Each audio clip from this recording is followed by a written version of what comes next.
After Week, I'm Dara O'Brien. Joining me this week are Andy Parsons, Holly Walsh and Russell Howard, Jack Whitehall, Hugh Dennis and Milton Jones.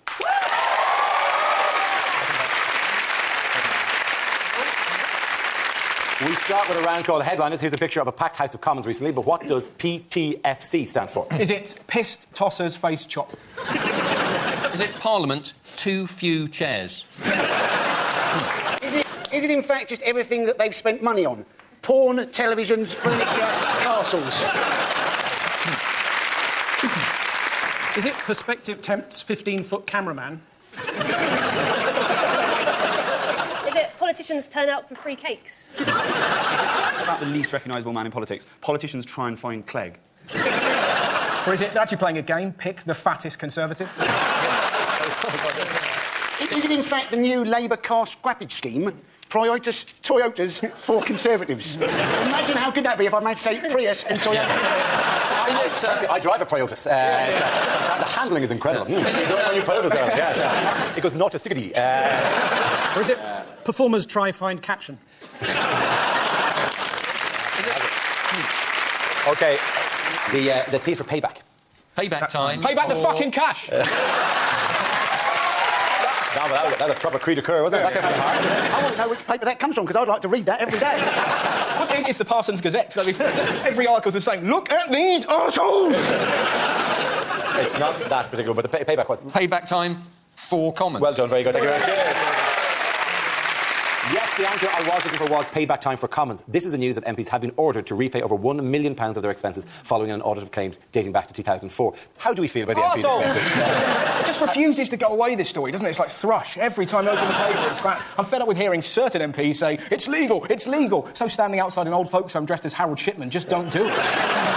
They have paid back supposedly over £1 million, but the inquiry itself cost £1.5 million. And what was not covered in the Legg report? What wasn't covered? Oh, the second houses. Second houses, the flipping of houses. The big story. The thing people got really angry with, the flipping houses wasn't in the flipping report. So it's actually just stuff like travel expenses. I mean, there was a league table in The Guardian during the week of the 5 MPs who've taken the most in travel expenses, and coincidentally it was the MP for Orkney, the MP for the Shetland Isles. And you're going to go, that's probably fair enough. My favourite expense, without doubt, there was one MP that allegedly claimed £5,000 for stationery. What does he write on? Dried unicorns. There was one bloke, wasn't there? He claimed to have his hedge trimmed around his helipad. And you're thinking, why on earth do you need a hedge around your helipad? And surely, if you use that helipad often enough, it should trim the hedge forward.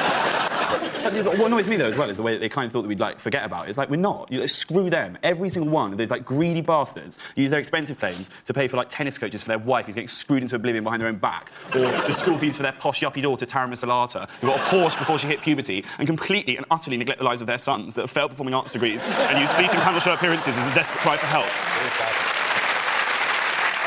What was Cameron's response, by the way? It's awful, it's very awful. It's absolutely disgraceful. Well, they had to tone it down, because he also was tied by the same rules. Yeah. Only a little bit. But the thing is, you can't have Cameron sort of lecturing us about money, because he's so posh. When he was little, he didn't have an action man, he had a Gurkha. He said it was out of order for Brown to complain about the expenses, because Gordon Brown cannot reform the institution because he is the institution. Which is meant as a bit of a zinger, but if anyone ever said that, I would be around number 10 in my pants going, I'm the institution! Yeah! Are you the institution? Oh, you're not the institution. I am the institution. Who's the institution? I'm the institution! Yeah! How's Gordon Brown been preparing for the election? He's been eating 9 bananas. 9 bananas. 9 bananas. Whoa, sorry. First off, he had a Kit Kat obsession. He's replaced the Kit Kats with bananas, which I think is a great shame. Because Kit Kats, he's getting a subliminal message that we all want him to have. Have a break. I think being photographed eating fruit is a bad idea, because that immediately alienates your Scottish voters. Yeah.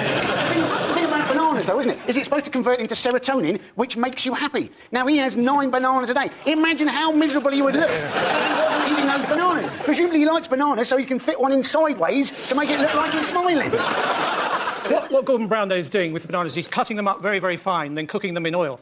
I said to him, listen, mate, you're frittering your life away. What has added this week to car manufacturer Toyota's troubles? Now this is a recall. They've had to recall a second car. They may have to do it. But it does the whole thing. It explains to me one of the great mysteries in advertising. The car in front is a Toyota because its accelerator is stuck. I'd imagine a better ad now would be the car behind you is a Toyota. I'd get out of its way. The other day, when I read the headline, faulty Toyotas recalled, I was like, brilliant. That's my favourite Japanese sitcom. Toyota owners have been told... Good joke, come on. 40 Toyotas. I was then going to go on and do an impression of Dark Mansion of War, but I'm not doing that. owners have been told, haven't they, to take their 40 cars back to the garage. Now, you think that's probably a little bit dangerous for the garage owners. You know, looking at, oh, my God, here's one coming. Looks like it's coming a bit quickly. Quick, behind the wall, behind the wall. Yeah, if the garage you bring it back to is called Cliffside Motors. They said as well that if you take it back, they can fix it in like half an hour. Yeah. I always get worried about how easy they can seem to do these things, because it really scares me. Like, I was on a plane the other day, and I was sat on it for like half an hour, and after half an hour, the guy came on the PA system. He was like, don't be alarmed, in a couple of moments, the cabin's going to go quiet whilst we kill the engine before we then reboot it to try and fix the system. I was like, great, I'm on a little metal bird that's about to travel through the air, and the way you plan to fix the current problem is by switching it off and switching it back on again. It's not a PlayStation. Make up some technical shit, and that will reassure me. Like, I was half expecting to say, oh yeah, it's going to be a couple of minutes more whilst we send the co-pilot out on the runway to see whether smacking on the side will work. Actually, Alan's a good point. I mean, how can it be fixed? You know how it can be fixed? Yeah, you need a shim. You need to shim, you're absolutely right. But like, look at it. You can look at the size of the shim. Wow. Right? And that's like, it's not like a chip or anything, that's just a small piece of metal. It's like, that would clearly in a bag somewhere in the factory. And they went, hey, what are these for? Are they part of it? Are they a thing? I don't know. Great. Don't ask any questions, Terry. I'm really helpful. I'm pleased as well that my granny's going to be fine with this, because she's one of those women. She's quite old-fashioned. She refuses to have any Japanese electronic equipment or anything in her house. And I asked my granny about this the other day, and I said, oh, is that because of the war? She said, no, she's just a massive racist. It is, though, isn't it? There was lots of commentary spent on what do you do if your accelerator's stuck. And apparently the thing to do is to put your foot on the brake pedal. Yeah. Who would have thought that? Like, thing to do is the handbrake. We've all done that when you've got a crappy old car. Just whoa, and we're cooking. Yeah. Nothing worse when you're still accelerating and holding your handbrake. I used to own a Toyota years ago, and I remember once I was driving along eating a marshmallow, and all of a sudden my airbag deployed. And in that moment I thought I'd become really, really small. The points go to Jack here at Milton. Our next round is called Newsreel. We play in a recent piece of footage featuring people in the news and ask you to suggest what might be being said. This week's clip features Peter Mandelson. Well, welcome, Lord Mandelson, to the new Labour election HQ. We've got everything that you asked for. We've got an area for phone polling, we've got an area for leaflets, we've got an area for envelope stuffing, and, of course, we have begun work, as requested, on the machine. Oh? The machine? When will it be finished? Well, we just started the installation. It should be ready by the middle of next month. Ah, as soon as that. That's beyond my wildest imagination. Just one question, though. We're not quite sure. You know, what is the machine? The machine? Yes, we never built one. So, you know, what exactly does the machine... Let me explain. The machine. Soon my enemies will be rounded up and fed into the machine. It will suck their brains dry, and I will be the most powerful politician in the world. It's just a machine for sucking dry the brains of politicians. Is that how... Yes. And this is where I will watch it from. Revenge will be mine, Harry Potter. Are you going to put glass in this? Only I don't want to get splashed. And well done, you. Now we play a round called Life is Like a Box of Mockolets. This game involves Milton, Andy and Jack, so if you could make your way over to the performance area, please. This round is a stand-up challenge. I launch the wheel of news, and wherever it chooses to stop, one of our performers must step forward and talk about that subject. The winner is whoever I think is the funniest, OK? Here we go. Our first topic, please. First subject is education. Any persons? yes, well, I'd like to start off with arithmetic. And how come there's only one person on my team and two on theirs? You may have seen, however, there is a school in Tyneside which now doesn't open until 10 a.m. in the morning because they think teenagers need an extra hour and a half in bed to cope with puberty. What a marvellous euphemism that is, ladies and gentlemen. My mother burst into my room unexpectedly and caught me coping with puberty. There have been a lot of teachers in the press recently, stories where they've been caught having sexual relationships with their pupil. The one that caught my eye, 26-year-old PE teacher who'd been caught shagging this 16-year-old lad. And the paper's going, oh, there's a lot of questions that need to be asked. I'm sure a question that a lot of people wanted to ask was, where was she when I was at school? Thank you very much, Andy. OK, let's spin the wheel again. The subject is media. Who wants to come in on that? Jack. You hear the weirdest things on news reports. I was watching one a couple of months ago about the Californian forest fires. I genuinely heard a man say that apparently 300 mobile homes have been destroyed. Now, I don't know whether there are that many advantages to a mobile home, if any, but one of the main ones, the big selling point of the mobile home, is that you're not really tied down to an area, especially if the said area is on fire. I also saw the most ludicrous one ever, which was a guy on the news, a so-called expert, say that apparently obesity is now a bigger threat to this country than Al-Qaeda. It's definitely not. What would you rather? Have obviously on the train on your way home? Some mental guy with a beard and like a 100-yard stare with a rucksack full of Semtex? Or just a jolly little fat kid with a rucksack full of Quavers? Don't get me wrong, that's not me, like, belittling obesity, because actually my mum has quite a lot of issues with her weight. She uses those dieting pills, although I did have to point out to her the other day they don't work if you butter them. Thank you very much, Jack. OK, Milton, let's see what you've been left with. Let's spin the wheel. And the topic is travel.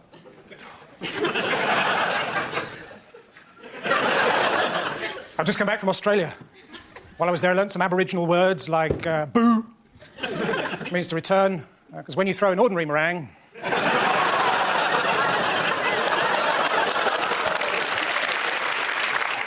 I didn't think much of the film on the plane coming back from Australia. It turned out to be a 24-hour animation of a plane travelling from Sydney to London. Whatever you do, don't go and see Time to Destination. Italians, slanty little eyes. Sorry, italics.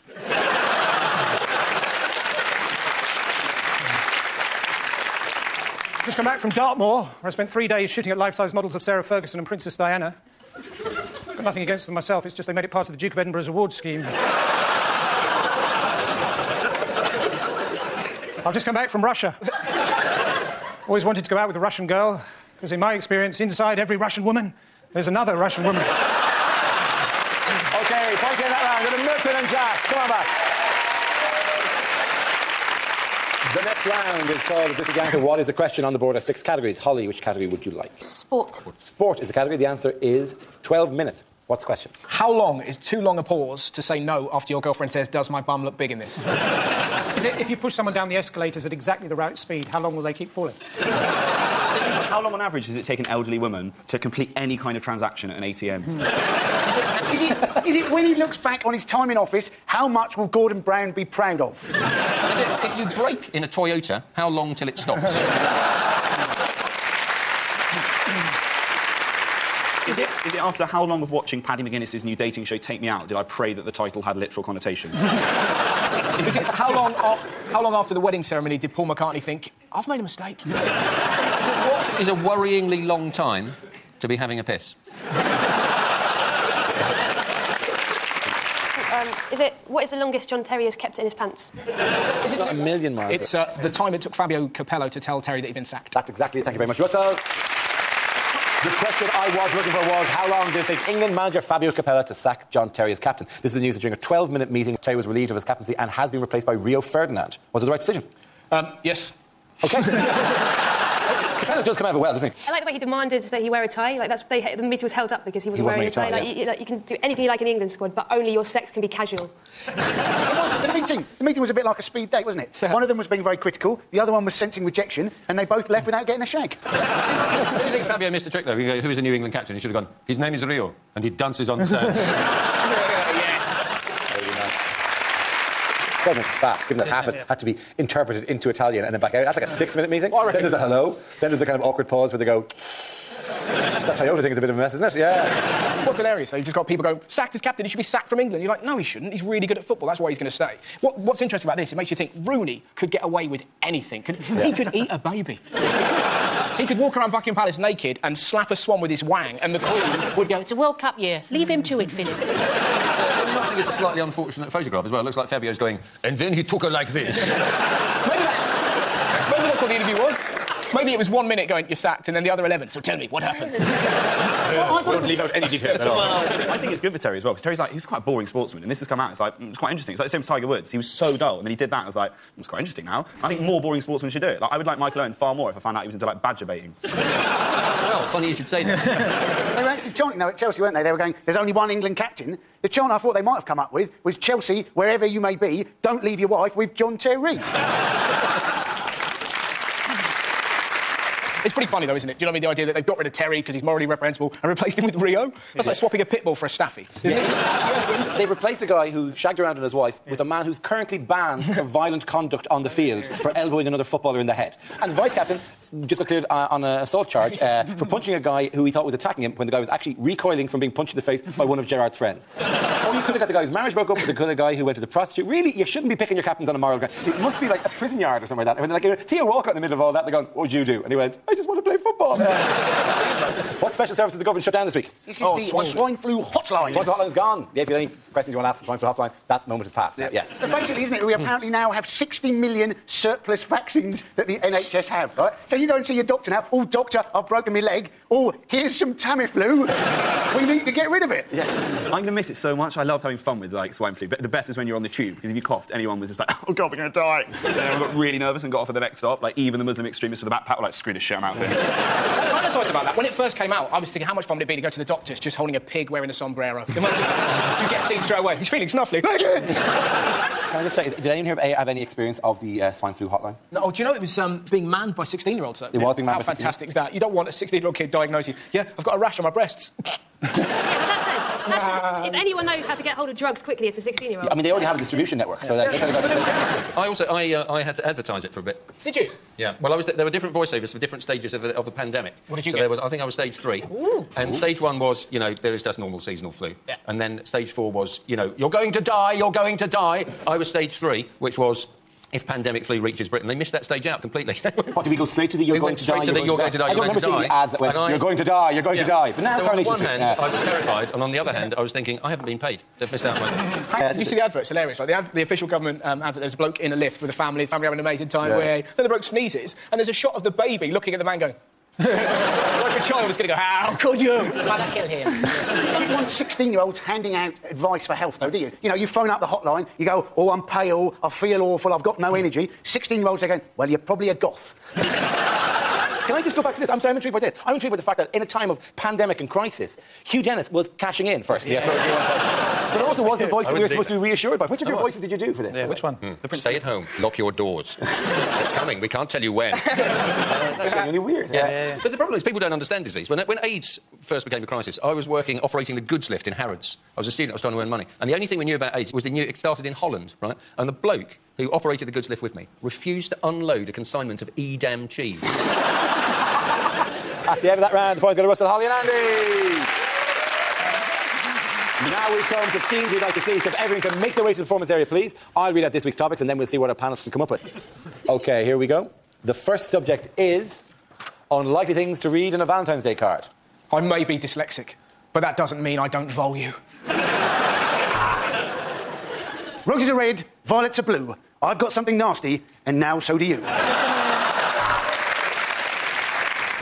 You make me so hot, I can't stop thinking about you. Lots of love, Mum. Happy Valentine's Day on this 24th of February. Love, Royal Mail.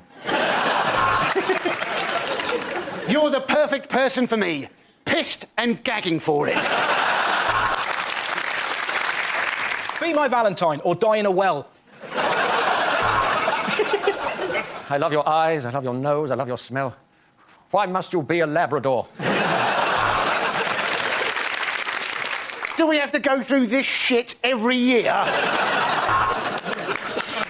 You make my pants hot. Yours, Omar Farouk Abdul Muttalib. To my darling wife, roses are red, violets are blue. Valentine's Day is consumerist bullshit. Now, haven't you got some ironing to do? Roses are red, poppies are red, the grass is all red. Shit, the garden's on fire! I'm a bit of a man for the ladies. Doesn't matter how clearly the gents are signposted. I love you so much. I love you like no other. But never again les up with my mother. Life with me, baby, is like a roller coaster. It's got a weight restriction. There are just 3 words I want to say. Dream on, bitch. OK, next topic is unlikely things to hear in a science programme. 1643. The cold air balloon is invented. But it doesn't really take off. For Einstein, it was easy to choose a DJ name. He would be MC squared. Hello, I'm Dr. Gillian McKeith, and today I'll be sifting through your poop. Why? Because I was never hugged as a child. Now on 5, crop circles, myth or bollocks? Next, to demonstrate chaos theory, we've locked Boris Johnson in a room with an aardvark and some magic mushrooms. I was the man who discovered DNA. I wasn't going to call it that, but I was giving a lecture to the Royal Society, and I said, gentlemen, I believe I've discovered the genetic fingerprint of all human life. Ta-da!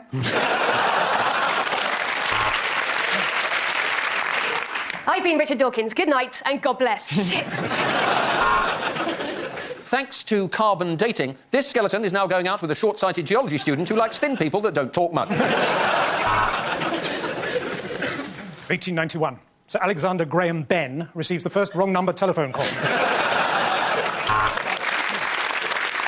He realised that this equation was going to take him absolutely years, so he switched to a media studies course, which was a piece of piss. I did have here a pie chart to demonstrate obesity.